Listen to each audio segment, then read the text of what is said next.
네, 성도 여러분 안녕하십니까? 이제 8월 또 중순을 넘어가고 있는데 아직도 너무나 덥죠. 근데 이제 뭐 제가 보기에는 그래도 이 계절이 세월의 흐름을 걸을 수는 없는가 봅니다. 아침 저녁으로 조금 선선하기도 한데 어쨌든 8월 계속 무더위 속에서도 성도 여러분 건강하시길 바라고요. 그리고 이번 안식일에 장로회부터 이제 다음 주에는 리더 모임이 이제 진행되는데 이제 아마 후반기 준비하는 그런 부분에서 태능교회는 지금 움직이고 있다는 생각이 듭니다.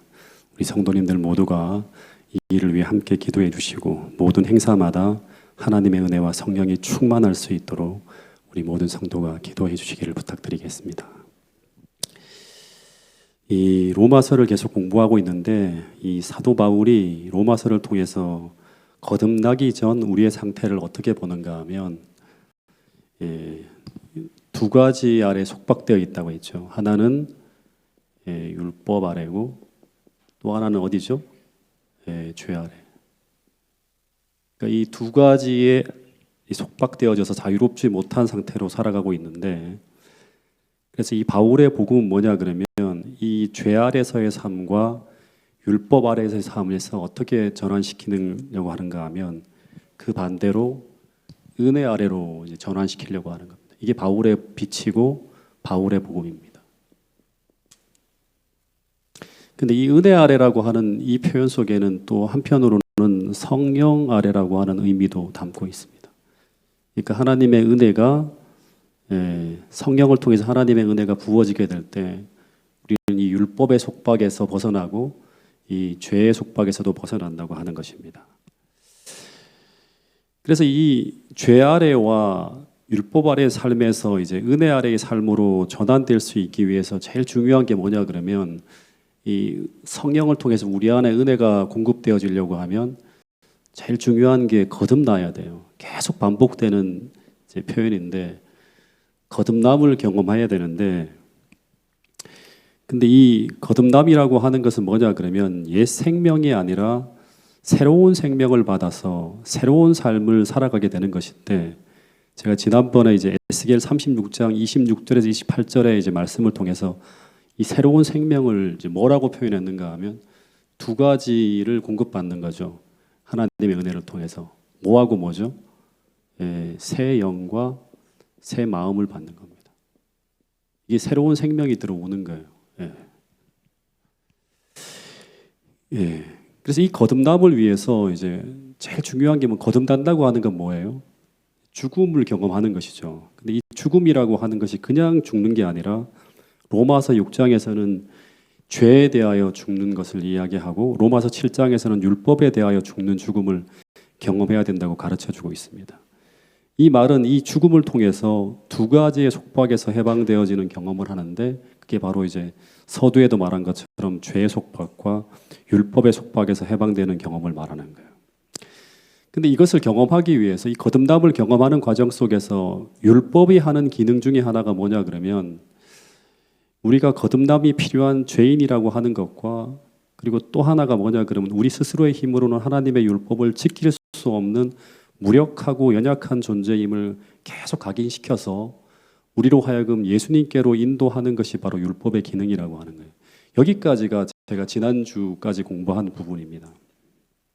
그래서 오늘 이제 로마서 7장 마지막 남은 부분을 함께 공부하려고 하는데, 이 부분하고 다음번에 공부할 로마서 8장은 이제 로마서 공부의 하이라이트라고 생각하면 돼요. 되게 중요한 부분이니까 한번 조금 같이 집중하면서 한번 같이 좀 공부해 봤으면 좋겠습니다. 이 로마서 7장 14절부터 25절까지의 말씀을 보면 이제 사도 바울이 자신의 내면의 상태를 쭉 기술하면서 보여주는 그런 내용이 나옵니다. 근데 이 내용을 보면 어떤 내용인가 하면 내 육신이 죄 아래 팔렸다고 하고 있고, 더하여서 내가 행하는 것을 나도 잘 모르겠다. 왜냐하면 나는 내가 원하는 그것을 행하지 아니하고 내가 미워하는 그것을 계속 행하고 있다는 이런 어떤 표현을 써요. 그러면서 내 안에 선한 것이 거하지 아니하는 줄을 내가 알게 되었다고 하면서 굉장히 내적으로 깊이 고뇌하는 내용들이 쭉 나옵니다. 근데 이 로마서 7장 후반부의 이 내용이 사도 바울이 거듭나기 전의 경험일까요? 아니면 거듭난 후의 경험일까요? 네, 엄청난 논쟁이 있습니다. 이것을 어떻게 이해하는가에 따라서 이제 완전주의를 주장하시는 분들은 거듭나기 전의 경험이라고 생각하시는 분들이 많고요. 그다음에 이제 그 외에 다른 분들은 거듭난 후의 경험이라고 하는데, 어떤 사람들은 이런 말을 해요. 사도 바울이 거듭난 신자라면 어떻게 14절에 나오는 표현에 보면 나는 육신에 속하여 죄 아래 팔렸다 이런 고백을 할 수 있는가?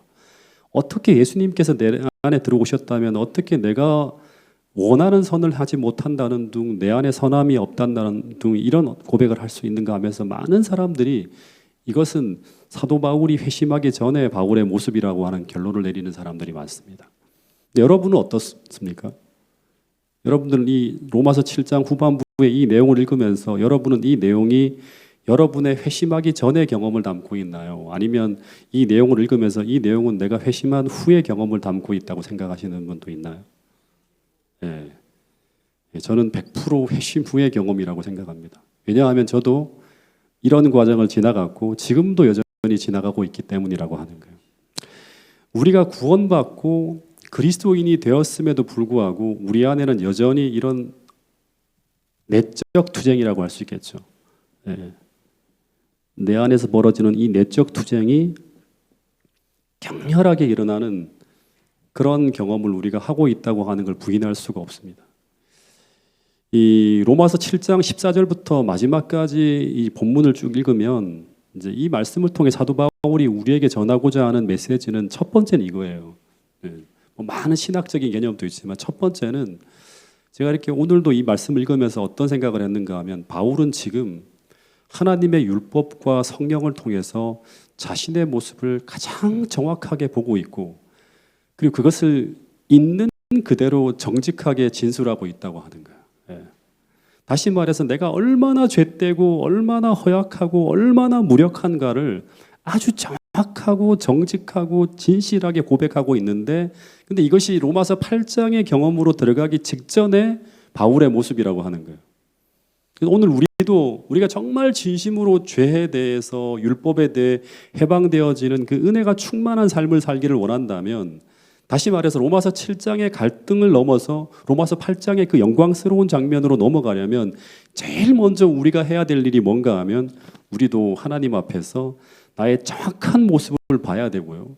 그리고 정직하게 우리의 모습을 하나님 앞에 고백하는 일이 필요하다고 하는 것입니다. 하나님의 치유와 새로움을 경험하는 모든 사람들이 공통적으로 경험하는 모습 가운데 하나가 뭔가 하면 자신의 궁지와 연약함과 부족함을 있는 그대로 솔직하게 하나님 앞에 고백한다고 하는 거예요. 근데 없는데도 있는 척하거나 부족한데도 완벽한 척한다든가 모르는데도 아는 척한다든가 연약한데도 강한 척한다든가 속은 부패하여 다 썩어 있는데도 불구하고 깨끗한 척하는 사람들은 그 사람들은 아직도 하나님의 은혜 아래 머물고 있지 못하는 사람들이고 그런 사람들에게는 하나님의 은혜가 주어지지 않는다고 하는 거예요. 이게 로마서를 통해서 우리에게 던져주는 가장 기초적인 하나의 말씀이라고 하는 거예요. 여러분 또다시 말하지만 은혜의 왕국이라고 불리고 있는 이 천국, 이 은혜의 왕국이라는 말은 뭐예요? 은혜 아래 사는 거예요. 거듭난 사람들이 경험하는 은혜 아래 사는 게 바로 은혜의 왕국에 들어가는 거예요. 근데 이 은혜의 왕국이라고 불리는 천국이라고 하는 곳은 산상수훈, 팔복의 첫 번째 가르침을 보면 어떤 사람들이 경험하게 되죠? 심령이 가난함을 느끼는 사람들. 즉 의에 줄이고 목말라 하면서 나의 궁지와 연약함과 부족함을 깊이 느끼는 사람들이 경험하는 나라예요. 그런 사람만이 뭐를 구하는가 하면 하나님의 은혜를 구하게 되고 그런 사람들에게 예수님의 은혜가 부어지게 되는 것입니다. 그래서 교회란 어떤 곳인가? 교회란 무죄한 사람들이 모이는 곳이 아니라 이런 육과 투쟁하는 죄인들이 하나님의 도움을 얻기 위해 모이는 곳이 바로 어디인가 하면 교회예요. 이것이 바로 로마서 7장을 통해 보여주는 모습이라고 하는 거예요. 그래서 여러분 우리가 정말 말로만이 아니라 진짜 구원받은 사람이라면 우리는 전적으로 죄인인데 하나님의 은혜로 구원받았다고 하는 것을 인정하게 될 것이고, 그런데 그런 사람들의 모습은 첫 번째 신앙하는 태도나 모든 삶의 모습이 은혜가 넘치는 모습으로 나타나게 될 것이라고 하는 것이 이 로마서 7장을 통해 던져주는 굉장히 중요한 메시지입니다. 그래서 바울의 복음으로 변화를 경험한 교회는 어떤 곳일까? 그곳에는 서로가 연약하고 부족하다는 것을 아는 사람들이 서로 모여서 서로 격려하고 서로 붙들어주면서 서로에게 힘이 되어주는 곳, 그곳이 바로 뭐냐 그러면 은혜가 넘치는 진짜 교회라고 하는 것입니다.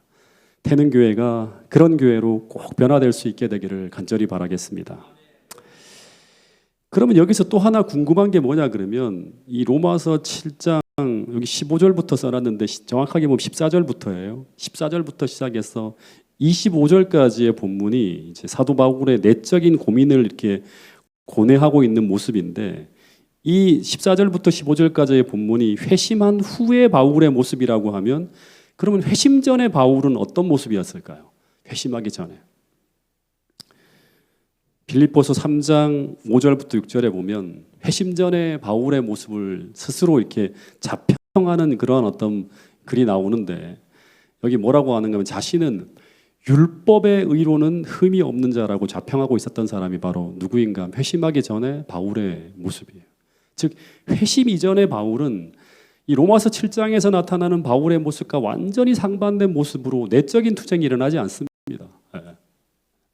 다시 말하면 회심 전의 바울은 종교적인 교만에 빠져 있어서 그는 자신의 내면에서 벌어지고 있는 양심의 문제로 고뇌하면서 투쟁하고 있지 않다고 하는 거예요. 마찬가지로 오늘 우리가 교회는 다니지만 오늘 우리가 거듭나지 못한 사람이라면 우리는 우리의 죄를 잘 보지 못할 것이고 더하여서 보고도 고뇌하지 않을 것이라고 하는 것입니다. 그러면 이런 로마서 7장에서 벌어지는 이런 내면의 투쟁은 벌어지지 않고 있겠죠. 근데 바울이 성령을 통해서 거듭나고 영안이 열리게 될 때, 그때 그는 자신의 죄를 보고 투쟁하며 고민하고 있는 모습이 나타나고 있다고 하는 것입니다. 근데 왜 이런 투쟁이 일어나는가? 이게 진짜 중요한 거죠. 왜 이런 투쟁이 일어나는가 하면 그 이유는 지금부터는 조시는 분이 없어야 됩니다. 회심한 후에 바울의 마음에는 복음을 통해서 이전에는 없던 새로운 빛과 새로운 마음이 들어왔다고 하는 거예요. 이전에 없는 건데 하나님의 은혜를 통해서 새로운 마음과 새로운 빛이 그 마음속에 쫙 들어왔다고 하는 거예요. 이 창세기 3장 15절을 우리가 원복음이라고 하는데, 우리가 거듭남을 경험하게 될 때 우리 안에 들어오는 새로운 마음이 있다고 합니다. 그게 뭔가 하면 뱀과 원수가 되어지는 마음이에요. 창세기 3장 15절을 우리가 원복음이라고 하는데, 여기서 하나님은 어떤 메시지를 주고 있는가 하면, 오늘 우리가 복음으로 거듭나게 되면 우리 안에는 뱀과 원수가 되는 마음이 들어온다고 하는 게 원어적인 표현이에요. 이것이 복음이라고 하는 거예요. 근데 이것이 들어오면 우리는 뱀의 후손과만 투쟁하는 게 아니라 우리 마음의 내면에서도 내적 투쟁이 일어나게 된다고 하는 거예요. 막 갈등이 벌어지는 거예요. 근데 이 하나님이 우리 마음속에 넣어주는 이 마음을 창세기 3장 15절에서는 뱀을 미워하는 마음, 사단을 미워하는 마음이라고 할 수 있고, 이것을 또 다른 표현으로 말하면 죄를 미워하는 마음이라고 할 수 있고, 로마서 7장의 표현으로 말하면 하나님의 법을 즐거워하는 마음, 다 똑같은 거예요. 베드로전서 3장 21절에서는 하나님의 뜻대로 선하게 살고자 하는 마음이고, 이것을 로마서 6장 4절에서는 새로운 생명, 새로운 삶이 가능하도록 만들어주는 새로운 마음이라고 하는 거예요. 마태복음 13장에서는 누룩이라고 하고 있고 겨자씨 하나리라고 표현하기도 하는데, 이 모든 것을 정리하면 이것은 하나님의 은혜를 통해 성령을 통해 우리 마음속에 하나님이 넣어주시는 새로운 마음이라고 하는 거예요. 새로운 마음. 이것은 주님을 사랑하는 마음이라고도 할 수 있겠죠. 이 마음이 우리 안에 들어오면요, 안 들어오면 투쟁이 없어요. 안 들어오면 절대 투쟁이 벌어지지 않지만, 이 마음이 우리 안에 들어오면 필연적인 투쟁이 일어나게 되는데, 이 마음에서 벌어지는 투쟁을 사도 바울은 로마서 7장에서 쭉 표현하고 있는 거예요. 그 대표적인 성경 구절을 하나 좀 읽어보면 로마서 7장 22절 23절 이런 말을 해요. 같이 한번 읽어볼까요? 시작. 내 속사람으로는 하나님의 법을 즐거워하되 내 지체 속에서 한 다른 법이 내 마음의 법과 싸워 내 지체 속에 있는 죄의 법 아래로 나를 사로잡아 오는 것을 보는도다. 근데 하나 고민하게 되는 게, 우리가 회심한 이후에도 계속 이런 어두운 신앙의 경험을 계속 해야만 하는 것일까? 이게 하나의 의문이죠. 왜 이런 경험이 회심하기 전에 일어나면 모르는데 회심한 후에도 이런 일이 벌어지는 것일까? 예. 이제 여기서부터 또 한번 우리가 집중해서 들어야 됩니다. 우리가 그리스도를 영접할 때 우리 안에는 변화가 일어납니다. 예. 근데 그 변화가 무엇인가 하면 계속 말하지만 성령을 통해서 뭐가 들어온다? 예. 새로운 마음이 들어온다고 하는 거 기억해야 돼요. 새로운 마음이 들어오는데 이 말은 곧 뭐냐 그러면 변화가 일어난다고 하는 거죠. 근데 이 변화가 어디에 일어나는 것이다? 마음에 일어나는 변화예요. 마음의 변화라고 하는 거예요. 새로운 마음이 들어오니까 마음의 변화가 일어나는 거예요. 예. 조금 더 정확하게 말하면 거듭나게 되면 일어나는 변화가 뭐냐 그러면 오직 마음에만 일어나는 변화라고 하는 거예요. 몸에는 변화가 일어나지 않고 마음에만 변화가 일어난다고 하는 것입니다. 만약 몸에도 변화가 일어나면 우리는 이 땅에서 영원히 죽지 않는 불멸을 경험할 수도 있겠죠. 근데 그 몸에 일어나는 변화는 언제 일어나는가 하면 재림 시에 일어납니다. 그래서 우리가 재림을 그토록 기다리는 것은 뭐냐 그러면 우리의 육신의 변화가 일어날 때 그때 우리의 육신의 본성에도 변화가 일어나게 되기 때문이라고 하는 거예요. 그래서 로마서 8장 21절부터 23절에 보면 모든 피조물이 탄식하며 무엇을 기다리는가 하면 썩어짐의 종로로 하는 데서 해방되어지는 그날에 벌어질 뭐의 구속을 기다린다? 우리 몸의 구속을 기다린다고 하는 거예요. 예. 에베소 2장 3절에 보면 우리가 회심하기 전에는 우리가 어떤 상태였는가 하면 육체의 욕심을 따라 지내면서 육체와 마음이 원하는 것을 하여 다른 이들과 같이 본질상 진노의 자녀였더니 하는 그런 말을 해요. 이 말씀을 보면 우리가 회심하기 전에는 우리의 마음과 육신이 다 원하는 것이 똑같다고 하는 거예요. 마음과 육체가 똑같이 원하는 것을 하는 거예요. 그러니까 마음과 육신이 다 죄악이라고 하는 하나의 방향으로 조화되어 살아가고 있었는데 근데 회심 후에 어떤 일이 벌어진다? 이 마음이 가던 길에서 돌려서 변화가 일어나는 거예요. 하나님께로 돌아오는 거예요. 마음의 변화를 우리가 뭐라고 하죠? 마음이 변해서 하나님께로 돌아가는 걸 뭐라고 하죠? 회개라고 합니다. 이 회개는 헬라어 원어로 어떻게 하는가 하면 메타노이아라고 합니다. 이 메타는 뭐냐 그러면 변화라고 하는 표현이고 노이아는 뭐냐 그러면 마음이에요. 그래서 회개라고 하는 단어는 마음의 변화를 말하는 거예요.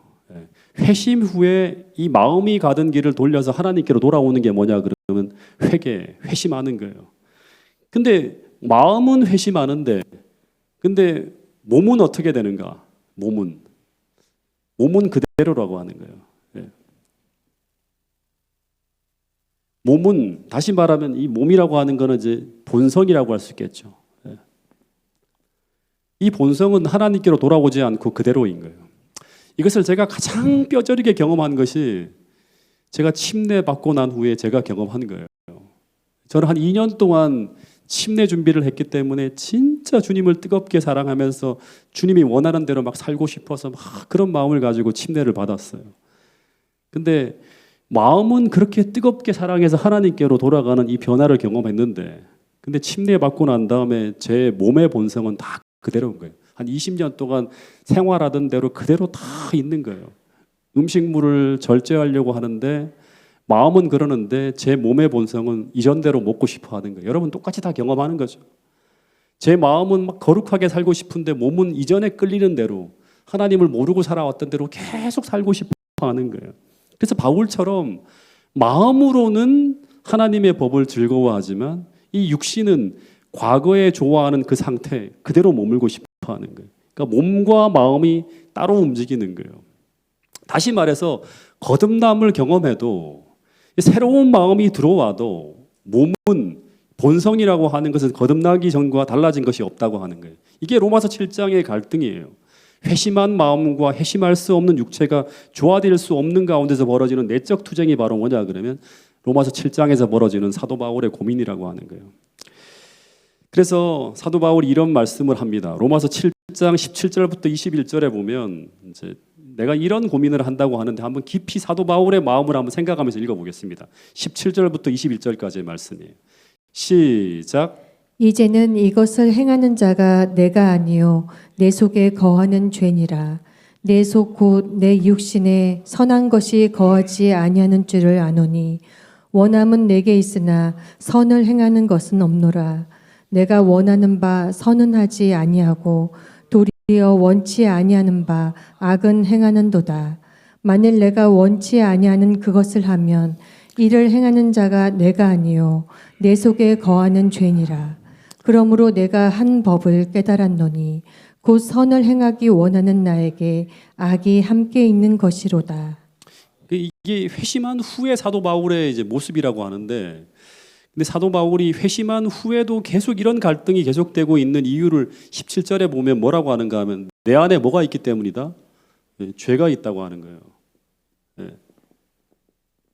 내 안에 죄가 있다고 하는 거예요. 회심하고 난 이후에도. 근데 이 죄라고 하는 것은 죄된 행위를 말하는 게 아니라 죄된 본성이라고 할 수 있겠죠. 이게 내 안에 존재하고 있다고 하는 거예요. 근데 22절, 23절에 보면 22절, 23절에 보면 22, 23절에 보면 바울은 자신의 안에 거하는 그 죄를 또 이렇게 표현하고 있어요. 내 속사람, 내 속사람이라고 하는 말은 뭐냐면 거듭난 마음이에요. 거듭난 마음으로는 하나님의 법을 즐거워하되 내 지체 속에, 내 지체라고 하는 말은 육체예요. 한 다른 법이 내 마음의 법과 싸워 내 지체 속에 있는 죄의 법 아래로 사로잡아 오는도다라고 하는 거예요. 그러니까 여기서 사도 바울은 죄를 하나의 행위로 보는 것이 아니라 이전에도 이야기했지만 이 죄를 뭐로 보는가 하면 하나의 힘으로 봐요. 굉장히 강력한 힘이 있어서 나를 막 끌고 가는 거예요. 내가 원하지 않는 곳으로 막 끌고 가는 힘으로 표현하고 있어요. 세력 이런 걸로. 근데 또 하나는 그 다음 단어를 보면 바울은 이 죄를 단순한 힘이 아니라 힘으로 묘사하면서 동시에 또 뭐로 표현하고 있죠? 우리의 본성 안에 존재하는 뭐로 표현하고 있죠? 예, 법으로 표현하고 있습니다. 죄의 법이라고 하는 거예요. 예. 법칙 이렇게 표현하는 거예요. 여러분 법칙이라고 하는 게 뭐죠? 오래전 아카데미 시간에 제가 잠깐 말씀드린 적이 있는데 혹시 기억하고 있나요? 법칙이라고 하는 게 뭐예요? 모든 것을 지구 중심으로 막 끊임없이 당기는 힘을 뭐라고 하죠 우리가? 예, 중력이라고 하죠. 예. 근데 이 중력은 자연 법칙이에요. 이 자연 법칙이라고 하는 것은 가끔씩 힘이 작용하는 게 아니라 언제나 항구적으로 끊임없이 작용하는 힘을 가지고 뭐라고 하는가 하면 이 법칙이라고 합니다. 자연 법칙이라고 해요. 근데 마찬가지로 죄라고 하는 것도 이런 법칙처럼 우리의 본성에, 우리의 육체에 항구적으로 작용하고 있는 힘이라고 하는 거예요.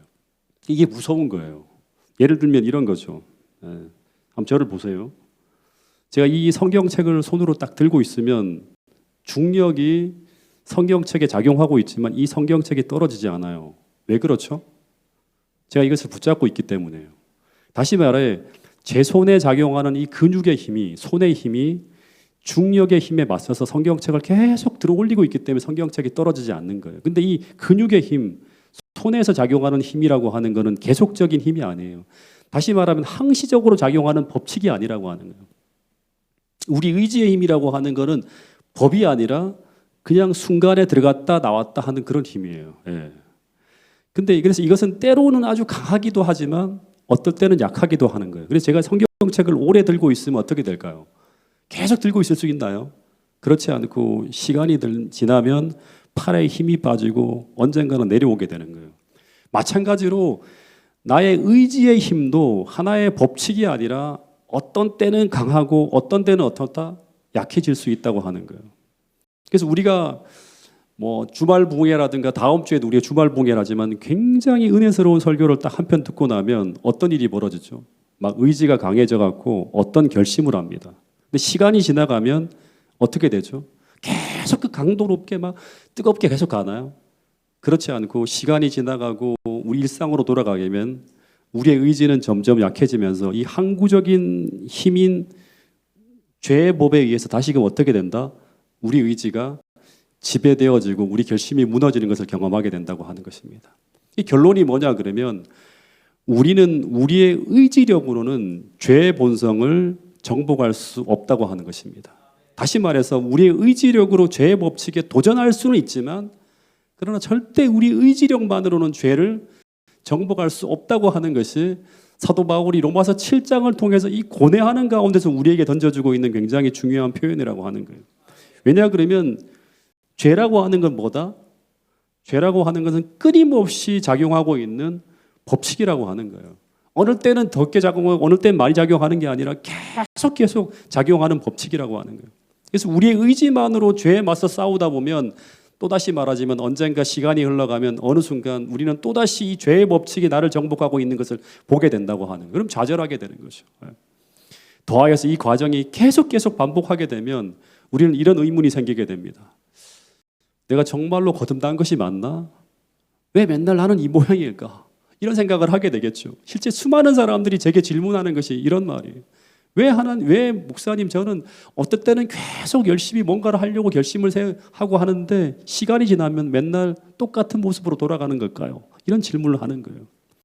근데 여러분들만이 아니라 사도 바울도 마찬가지로 이런 좌절 속에서 끊임없이 실패하면서 이런 고뇌에 찬 절규를 토해낸 사람이 바로 우리 사도 바울이라고 하는 것입니다.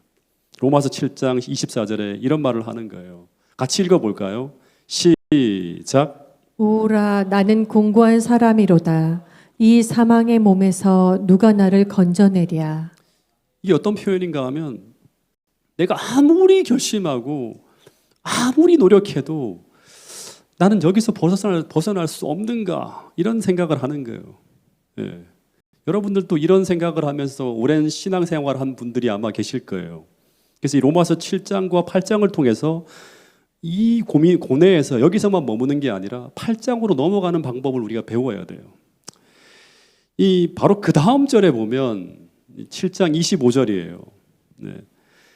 이 고백 다음 절에 사도 바울이 갑자기 우리가 감사할 것이 있다고 합니다. 이 사망의 몸에서 누가 나를 건져내려 하는데 그 다음 절이 감사할 것이 있대요. 그 감사할 내용이 뭐냐 그러면 우리 주 예수 그리스도로 말미암아 하나님께 감사하리로다. 그런즉 내 자신이 마음으로는 하나님의 법을 육신으로는 죄의 법을 섬긴다고 하는 거예요. 이 본문을 보면 이제 이 성경절이 되게 중요한 성경절인데 그리스도인으로서 우리가 할 수 있는 모든 것은 뭔가 하면 내 마음으로 주를 섬기는 거예요. 내 죄된 육신으로는 불가능하지만 마음으로는 주님을 섬길 수 있다고 하는 거예요. 이게 감사할 조건이라고 하는 거예요.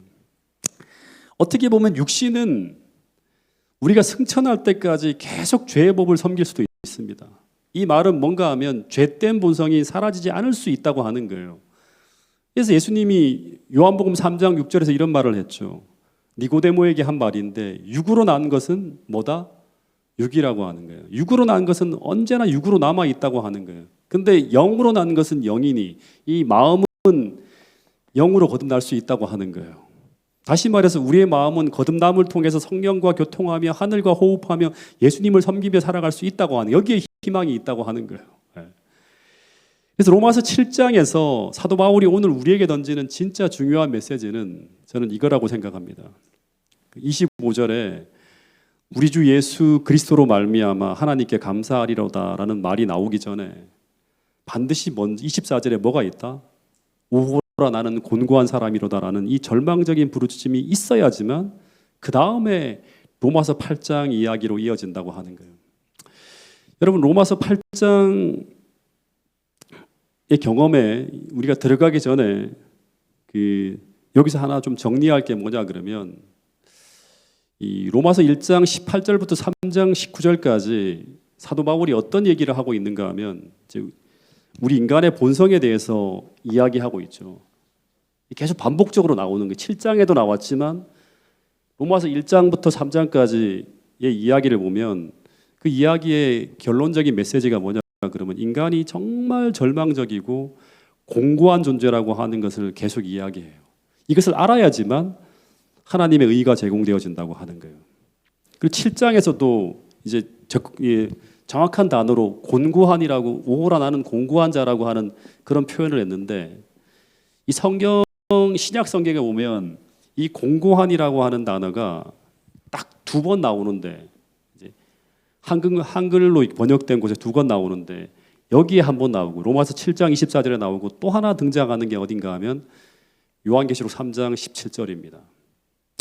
이 말씀도 한번 읽어볼까요? 계시록 3장 17절 말씀입니다. 시작. 내가 말하기를 나는 부자라 부요하여 부족한 것이 없다 하나 내 공고한 것과 가련한 것과 가난한 것과 눈먼 것과 벌거벗은 것을 알지 못하도다. 여기 보면 내가 말하기를 나는 부자라 부요하여 부족한 것이 없다 하나, 여기도 보면 내 곤고한 것과 가련한 것과 가난한 것과 벌거벗은 것과 눈먼 것을 알지 못한다, 이런 말씀이 나옵니다.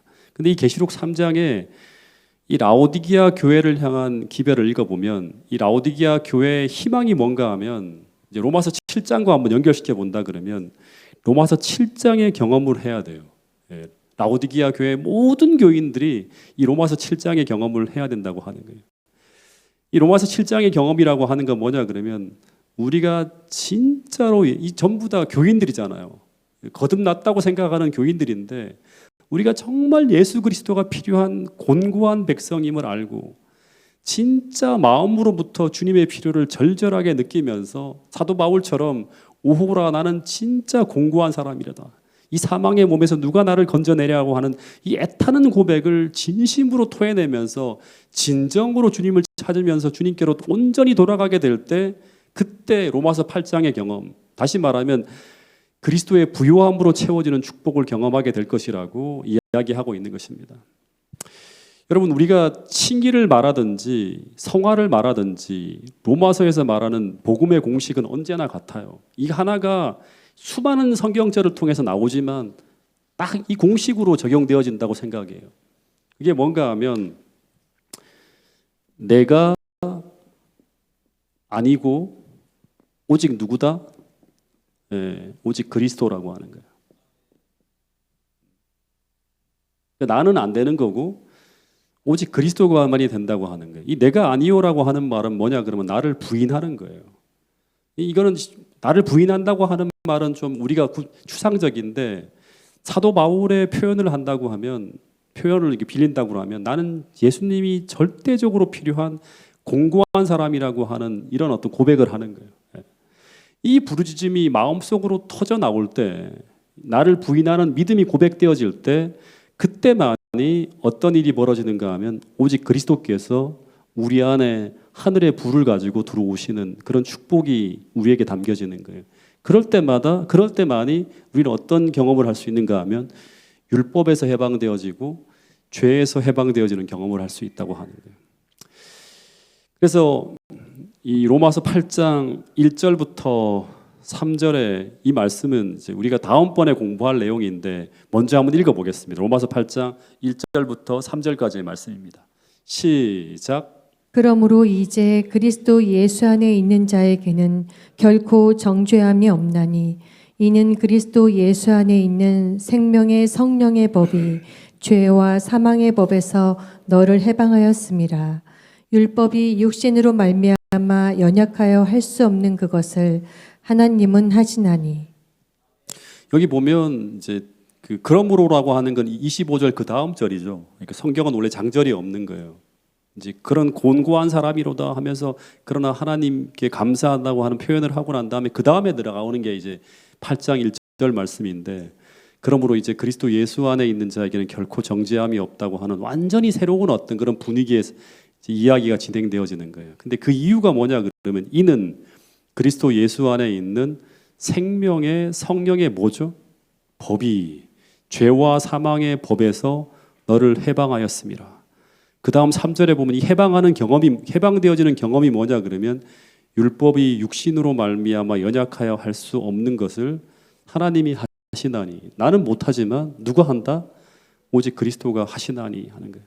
그렇게 하시는 이유는 뭐냐 그러면 죄를 인하여 자기 아들을 죄 있는 육신의 모양으로 보내어라고 하는 그런 표현을 하고 있습니다. 그래서 우리가 이 경험 속으로 이게 성경절인데 저도 계속 천착하는 게 뭐냐 그러면 생명의 성령의 법칙이 항구적인 힘이 계속 내 안에 들어오는 거예요. 죄와 사망의 힘이 법칙처럼 나를 지배하는 것처럼 이 법이 완전히 무너지게 될 수 있는 이 그리스도 예수 안에 있는 생명의 성령의 이 법칙이, 이 힘이 어떻게 우리 안에 들어올 수 있는가?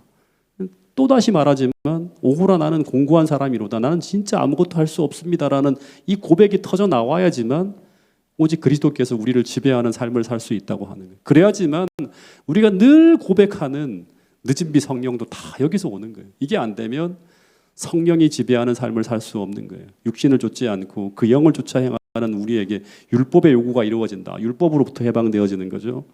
죄와 사망의 법칙에서부터 우리를 해방한다. 이 뭐예요? 죄로부터 해방되어지는 경험이라고 하는 거죠. 또 한 성경절만 보겠습니다. 마지막 성경절이에요. 고린도전서 15장 57절부터 58절 말씀입니다. 시작. 우리 주 예수 그리스도로 말미암아 우리에게 이김을 주시는 하나님께 감사하노니 그러므로 내 사랑하는 형제들아 경고하며 흔들리지 말며 항상 주의 일에 더욱 힘쓰는 자들이 되라. 이는 너희 수고가 주 안에서 헛되지 않은 줄을 알미니라. 이 같은 사도 바울이 하는 말, 우리 주 예수 그리스도로 말미암아, 나로 말미암아가 아니에요. 내가 아니라 오직 그리스도죠. 우리에게 뭘 주신다?